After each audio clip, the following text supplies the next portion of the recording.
I knew an atheist who claimed that he would never believe in the existence of God. In his opinion, believers are supposed to be people of weak character who feel the need to find a crutch for their incapacities and laziness, and that's why they go to church. He became agitated if, when debating religion, he failed to persuade his opponent with his arguments. He despised believers in an almost hysterical way. However, he had a very good friend who believed in God. They agreed to avoid discussing religion whenever they met. One day this man, probably in a rare moment of weakness, accepted his friend's invitation to visit his church. He laughed to himself at the idea of shouting in the middle of the masses, pointing his finger and laughing at the believers from the pulpit. However, as we know, God works in mysterious ways. He went to church, stood behind the pews and stared at the people praying. The service began and he gave everything a sarcastic look. Then the sermon began, lasting about 15 minutes. Suddenly, in the middle of the sermon, tears rolled from his eyes. A strange feeling of joy and happiness eliminated his animosity, a feeling that enveloped his whole body. After Mass, the two friends left together. They were silent until the moment they each went their separate ways, when he asked his friend if they could go to church together again. They agreed to go again the next day. Some of you may have guessed that I was that stubborn atheist. I felt nothing but contempt and hatred towards people of faith. But after that sermon in 1989, when the priest discussed how we shouldn't judge others if we don't want to be judged, my life suddenly took a dramatic turn. I started attending church regularly and was thirsty for any information about God and Jesus Christ. I took part in meetings with young Christians where we exchanged our spiritual experiences. I felt resurrected. I suddenly felt the need to be in the company of believers. I needed to make up for the last 18 years.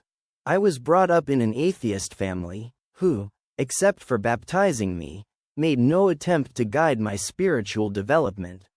I remember being in 6th grade when a comrade was sent by the Communist Party to explain to us why God doesn't exist.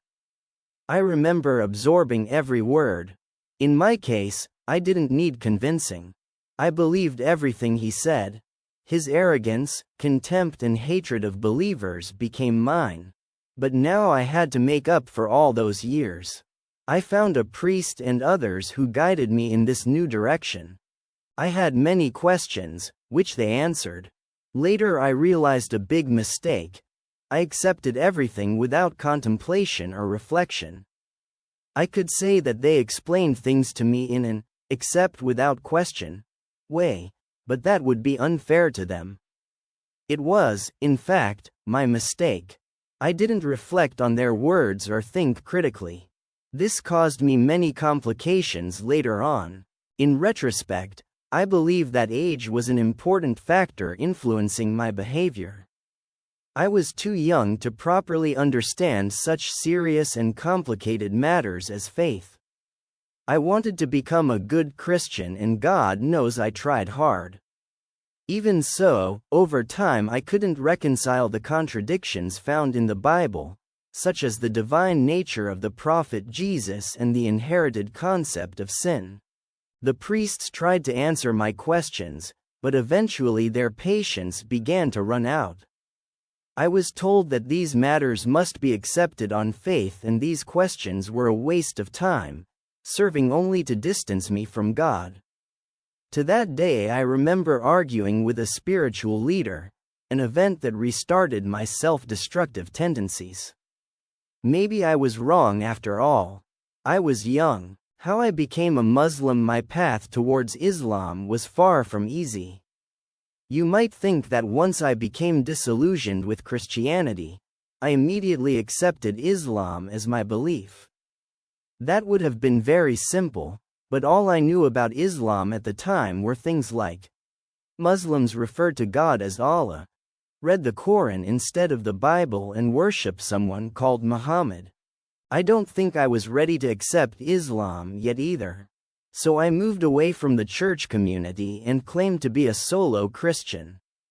I discovered, however, that although I didn't miss the community of believers or the church, God had settled so deeply in my heart that I couldn't let him go.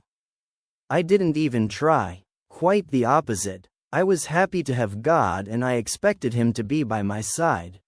Later on, I got involved in one stupid thing after another, living a life of luxury and lust. I didn't realize that that road would take me away from God and into hell. A friend of mine says that you have to hit rock bottom to feel the ground beneath your feet. That's exactly what happened to me. I went too deep. I can only imagine how Satan must have been waiting for me with open arms, but God didn't give up on me and gave me another chance.